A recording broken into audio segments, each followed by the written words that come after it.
Day 4 आणि आपला चौथ्या दिवसाचा डेस्टिनेशन ओल्ड गोवा आहे. All boys and girls ready. इथे कासा डिसौजा रूम आहे आपला. 2 दिवसासाठी काल आणि आज दोन्ही दिवस इथेच आपला स्टे आहे. तो गाडी इथं पार्क होती आपली आणि तिथून आता निघालो आहे आपण ओल्ड गोवा फिरायला. जरा निघता आम्हाला उशीर होतोय. सगळं असतं चहा वगैरे घेऊनच निघतोय त्यामुळे त्याचं टेन्शन नाही. चला आता चौथ्या दिवसाची सुरुवात झालेली आहे. चाललो आपण ओल्ड गोवाकडे. आता आहोत कलंगूटमध्ये रात्री येऊन रूम घेतला. ॲक्च्युली जायचं होतं बागाला बट बागाला पार्किंगचा इश्यू होतो. रूमची पार्किंग असली ठीक आहे नसली तर मग पार्किंगमध्ये रात्रभर गाडी चार्ज देऊन आपल्याला पार्क करायला लागते. त्यामुळे कलंगूटला आलो. मस्त चांगला रूम भेटला. 2 दिवसाचा रूम आम्ही इथेच घेतला आणि सगळे मस्त राहून पिऊन खाऊन मॅजिक घेऊन थोडासा झोपलो. उठलो. आता वाजलेत 9:30-10 वाजलेत आणि निघालो तर ओल्ड गोव्याला जायला. थोडासा उशीर झालेलाच आहे बट सो फार सो गुड. जाऊ. पहिला आता टायर चेंज करता आपल्याला सर्कलवरून राहायचं असं इकडे जायचं. टायर चेंज करता स्टेपनीवर आपला चाललं आहे. तुम्हाला कालच्या लॉगमध्ये किंवा मागच्या लॉगमध्ये तुम्हाला माहिती असेलच टायर फुटलेला आहे आपला. सो स्टेपनी चेंज करायची आहे. आता 2-3 शॉप आहेत. काल विचारलं रात्री पण बंद होते तर आता जाऊन बघू आणि लगेच टायर चेंज करून घेऊ म्हणजे नंतरला टेन्शन नको. उद्याला आपला फुल घरचा प्रवास आहे त्यामुळे सो फार सो गुड. काही टेन्शन नको. जाऊ कुठेतरी भेटला तर नाश्ता करू. ओल्ड गोव्यात काय प्लेस करणार काय हे ते सगळं तुम्हाला या व्लॉगमध्ये दिसणार आहे आणि थोडंफार तुम्हाला थंबनेलवरनं पण समजलं असेल. व्हिडिओ आवडल्यास लाईक करा, चॅनलला सबस्क्राईब करा आणि बेल आयकॉन ऑलवर सेट करा जेणेकरून माझे व्हिडिओ जसे यूट्यूबवर येतील तसे तुम्हाला लगेच त्याची नोटिफिकेशन येईल. टायरने आपल्याला दंबवलेला आहे. टायर चेंज केला आहे. नवीन टाकला आहे. चला तर फायनली आपण टायर टाकून निघालो. लेफ्ट टायर टाकून निघालोय ओल्ड गोव्याकडे. 2-2.5 तास तिथे गेले आणि आता परत ही ब्रिजवर ट्रॅफिक लागली. पण नजारा समोरचा ब्रिजचा आहे. वरती घार काय इगल आहे समजत नाही बट आहेत. सो हा नजारा एन्जॉय करा. हळूहळू चालू आहे. जर आता बऱ्यापैकी गाडी पुढे जात चालले.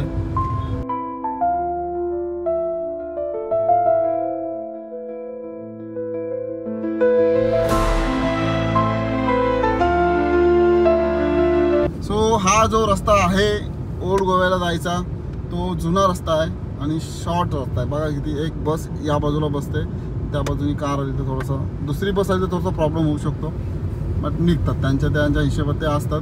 बट सीन बघा खूप सीनिक व्ह्यू आहेत या रस्त्याला.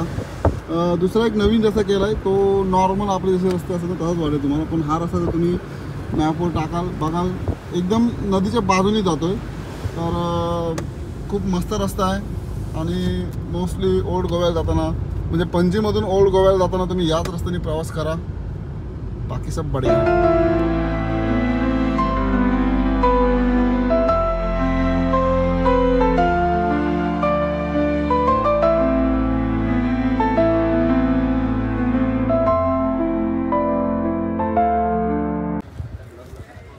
Church number 1.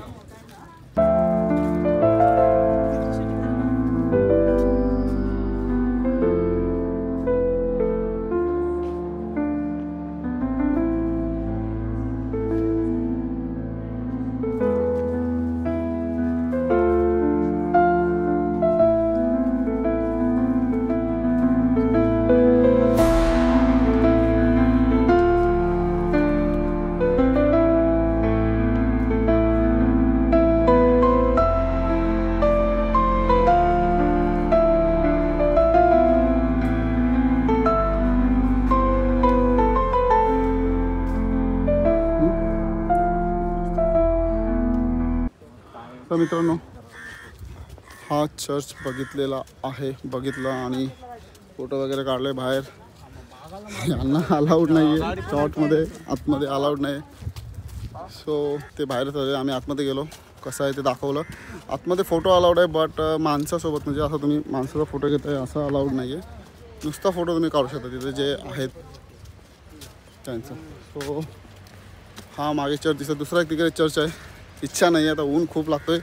जाऊ कुठे जेवू आणि जेवल्यानंतर बघू की पुढे कुठे जायचं. अजून एक ऑगस्टिन चर्च आहे, तिथे बघू जरा जाऊन 1-2 फोटो घेऊ आणि निघू आपल्या रूमकडे. सो टायमिंग चुकलेला आहे, खूप ऊन लागतं, काला पडलो. आप क्या क्या खायला इस पे कमेंट करके जरूर बताइए. आवडी माणसं जेवायला आलो इथे चर्चच्या बाजूला. दोनच येतील मग ते चर्चच्या बाजूला जेवायला बसलो. जेवून आणि हां ठीक है चल.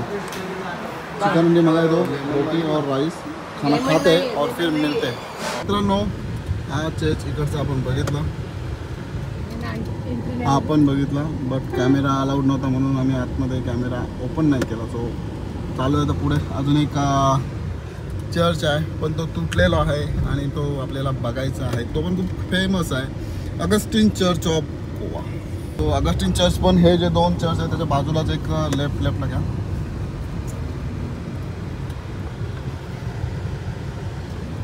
पसिनो किती लागलेत. छान सेम पार्किंग आहे ना. पसिनो सेम. तर इकडे आपल्याला जायचं आहे.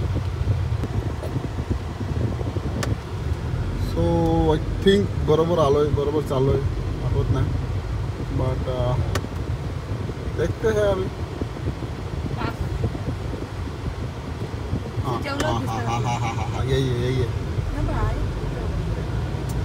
समोर तुमच्या दिसतोय ऑगस्टिन चर्च ऑफ गोवा. काय भारी वाटतं ना. तो पूर्ण चर्च होता पण ते तुटून असा झालाय त्याचा.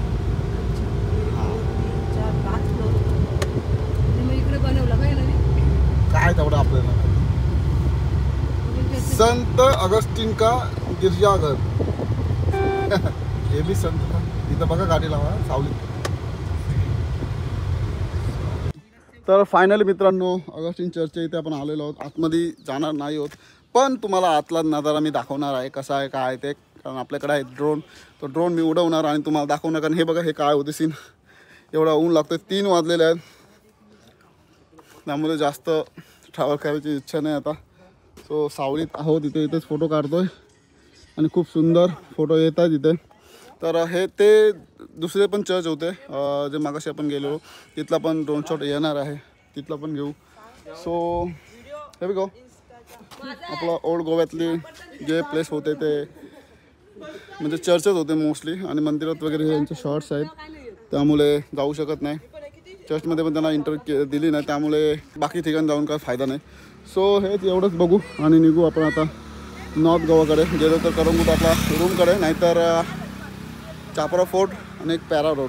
तर असं काहीतरी आपला लोकेशन आहेत. जर झाले तर बघू, झाले तर जाऊ, नाही तर मग रूमकडे जाऊ आणि नंतर रात्री तर बागाला आणसे. तो आजचा हा असा प्लॅन आहे आणि उद्या तो प्लॅन आपल्याला घरी जायचं आहे. सो ह्या व्हिडिओमध्ये एवढंच ठेवू आणि भेटूया आता त्याच्या नेक्स्ट व्हिडिओमध्ये. तोपर्यंत ride safe, be safe. Location कसं आहे नक्की कमेंट करून सांगा.